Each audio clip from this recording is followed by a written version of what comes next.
Capítulo 3. Una era de tinieblas espirituales. Constantino, emperador del Imperio Romano, decidió, por razones políticas, hacerse amigo de la Iglesia.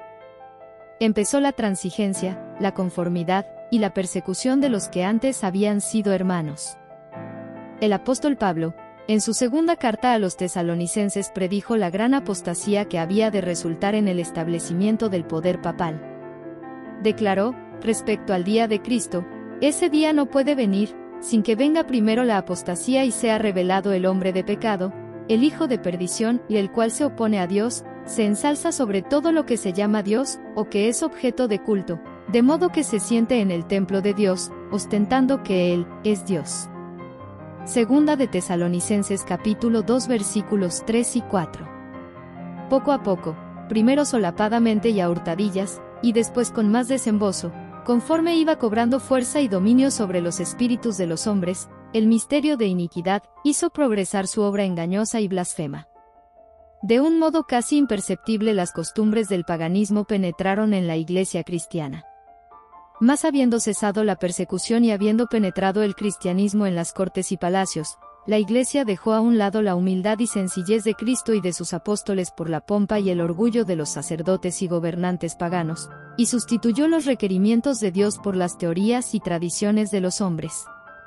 La conversión nominal de Constantino, a principio del siglo IV, causó gran regocijo, y el mundo, disfrazado con capa de rectitud, se introdujo en la Iglesia. Esta avenencia entre el paganismo y el cristianismo dio por resultado el desarrollo del hombre de pecado, predicho en la profecía como oponiéndose a Dios y ensalzándose a sí mismo sobre Dios. Ese gigantesco sistema de falsa adoración es obra maestra del poder de Satanás. A fin de asegurarse honores y ganancias mundanas, la Iglesia fue inducida a buscar el favor y el apoyo de los grandes de la tierra. Una de las principales doctrinas del romanismo enseña que el Papa es cabeza visible de la Iglesia Universal de Cristo, o aún más, al Papa se le han dado los títulos propios de la divinidad. Se le ha titulado Señor Dios el Papa, y se le ha declarado infalible.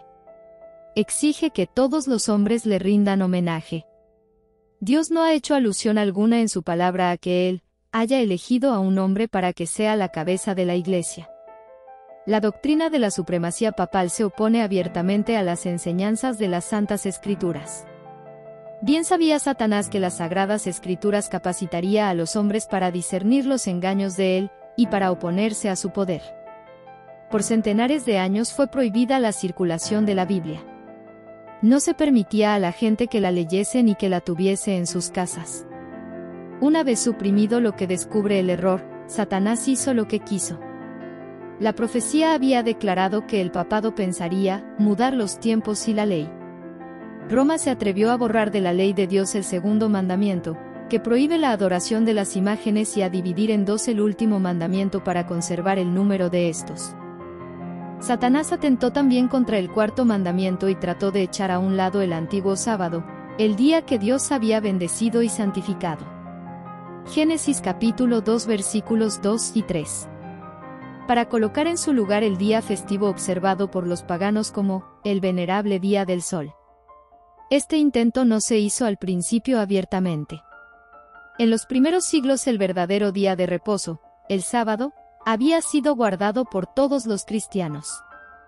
Para llamar la atención de las gentes hacia el domingo, fue declarado día de fiesta en honor de la resurrección de Cristo.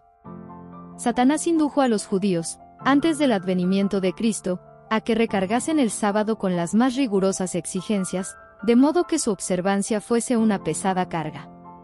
Aprovechándose luego de la falsa luz bajo la cual lo habían hecho considerar, hízolo despreciar como institución judaica. A principios del siglo IV el emperador Constantino expidió un decreto que hacía del domingo un día de fiesta pública en todo el Imperio Romano. El Día del Sol fue reverenciado por sus súbditos paganos y honrado por los cristianos, pues era política del emperador conciliar los intereses del paganismo y del cristianismo que se hallaban en pugna. Los obispos de la Iglesia, inspirados por su ambición y su sed de dominio, le hicieron obrar así. Pero a pesar de que muchos cristianos piadosos fueron poco a poco inducidos a reconocer cierto carácter sagrado al domingo, No dejaron de considerar el verdadero sábado como el día santo del Señor ni de observarlo en cumplimiento del cuarto mandamiento. Pero no paró aquí la obra del jefe engañador. Había resuelto reunir al mundo cristiano bajo su bandera y ejercer su poder por medio de su vicario, el orgulloso pontífice, que aseveraba ser el representante de Cristo. Convocándose de vez en cuando grandes concilios, en que se reunían los dignatarios de la Iglesia de todas partes del mundo, el día de reposo que Dios había instituido era deprimido un poco más en tanto que el domingo era exaltado en igual proporción. Así fue como la fiesta pagana llegó a ser honrada como institución divina, mientras que el sábado de la Biblia era declarado reliquia del judaísmo y se pronunciaba una maldición sobre sus observadores. El gran apóstata se había atrevido a alterar el único precepto de la ley divina que señala de un modo infalible a toda la humanidad al Dios viviente y verdadero. En el cuarto mandamiento Dios es dado a conocer como el creador de los cielos y de la tierra y distinto por lo tanto de todos los dioses falsos. Como monumento conmemorativo de la obra de la creación fue santificado el día séptimo como día de descanso para el hombre.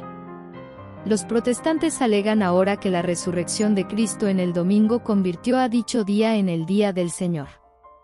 Pero las Santas Escrituras en nada confirman este modo de ver.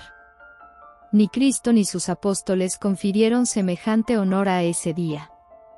La observancia del domingo como institución cristiana tuvo su origen en aquel misterio de iniquidad, que ya había iniciado su obra en los días de Pablo. En el siglo IV el papado concluyó por afirmarse. El paganismo había dejado el lugar al papado. Entonces empezaron a correr los 1260 años de la opresión papal predicha en las profecías de Daniel y en el Apocalipsis.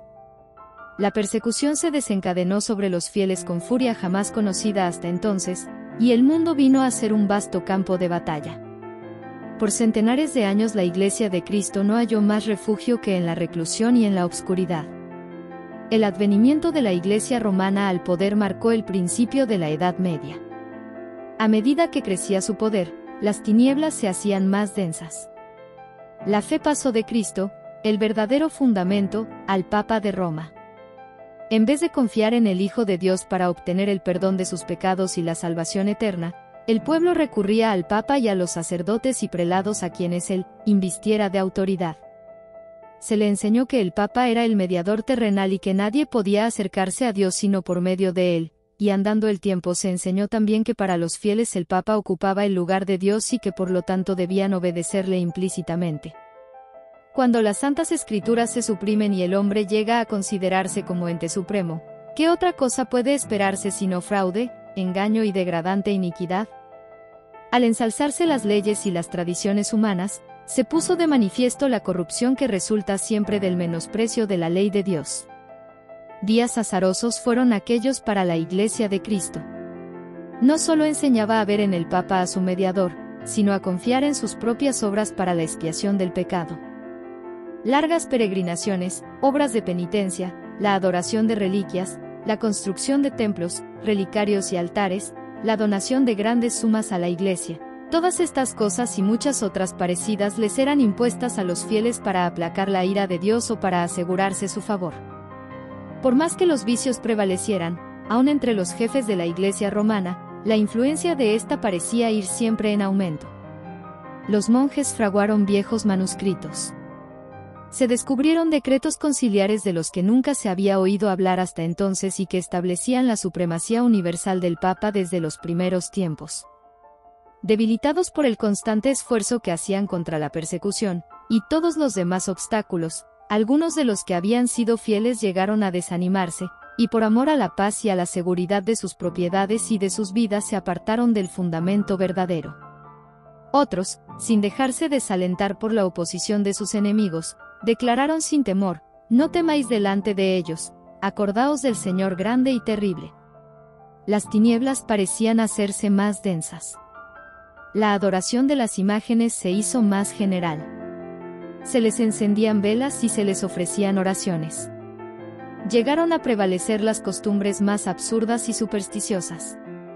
Las pretensiones papales dieron otro paso más cuando en el siglo XI el Papa Gregorio VII proclamó la perfección de la Iglesia romana. Entre las proposiciones que él expuso había una que declaraba que la Iglesia no había errado nunca ni podía errar, según las Santas Escrituras. Los siglos que se sucedieron presenciaron un constante aumento del error en las doctrinas sostenidas por Roma. Aún antes del establecimiento del papado, las enseñanzas de los filósofos paganos habían recibido atención y ejercido influencia dentro de la Iglesia. Así se introdujeron graves errores en la fe cristiana. Uno de los principales fue la creencia en la inmortalidad natural del hombre y en su estado consciente después de la muerte. Esta doctrina fue la base sobre la cual Roma estableció la invocación de los santos y la adoración de la Virgen María. De la misma doctrina se derivó también la herejía del tormento eterno para los que mueren impenitentes. De este modo se preparó el camino para la introducción de otra invención del paganismo, a la que Roma llamó purgatorio. Con esta herejía, Roma afirma la existencia de un lugar de tormento, en el que las almas de los que no han merecido eterna condenación han de ser castigadas por sus pecados, y de donde, una vez limpiadas de impureza, son admitidas en el cielo. Una impostura más necesitaba Roma para aprovecharse de los temores y de los vicios de sus adherentes. Fue esta la doctrina de las indulgencias. Se enseñó al pueblo que por medio de pagos hechos a la Iglesia podía librarse uno del pecado y librar también a las almas de sus amigos difuntos entregados a las llamas del purgatorio. Por estos medios llenaba Roma sus arcas y sustentaba la magnificencia, el lujo y los vicios de los que pretendían ser representantes de aquel que no tuvo donde recostar la cabeza.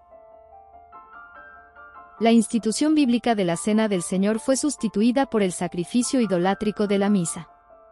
Los sacerdotes papales aseveraban que con sus palabras podían convertir el pan y el vino en el cuerpo y sangre verdaderos de Cristo. Se les obligaba a los cristianos, so pena de muerte, a confesar su fe en esta horrible herejía que afrentaba al cielo. En el siglo XIII se estableció la más terrible de las maquinaciones del papado, la Inquisición. Babilonia la Grande fue embriagada de la sangre de los santos. Los cuerpos mutilados de millones de mártires clamaban a Dios venganza contra aquel poder apóstata. El papado había llegado a ejercer su despotismo sobre el mundo. Las sagradas escrituras eran casi desconocidas no solo de las gentes sino de los mismos sacerdotes. Rechazada la ley de Dios, modelo de justicia, ejercieron poderío sin límites y practicaron desenfrenadamente los vicios. Prevalecieron el fraude, la avaricia y el libertinaje. Los hombres no retrocedieron ante ningún crimen que pudiese darles riqueza o posición. La cristiandad quedó moral e intelectualmente paralizada. Tales fueron los resultados de haber desterrado la palabra de Dios. Bienaventurado el que lee, y los que oyen las palabras de esta profecía, y guardan las cosas en ella escritas, porque el tiempo está cerca. Apocalipsis capítulo 1 versículo 3. UAIT Elena G. 1913. Una era de tinieblas espirituales, resumen, La Gran Controversia 1999 de la página 67 a la 79.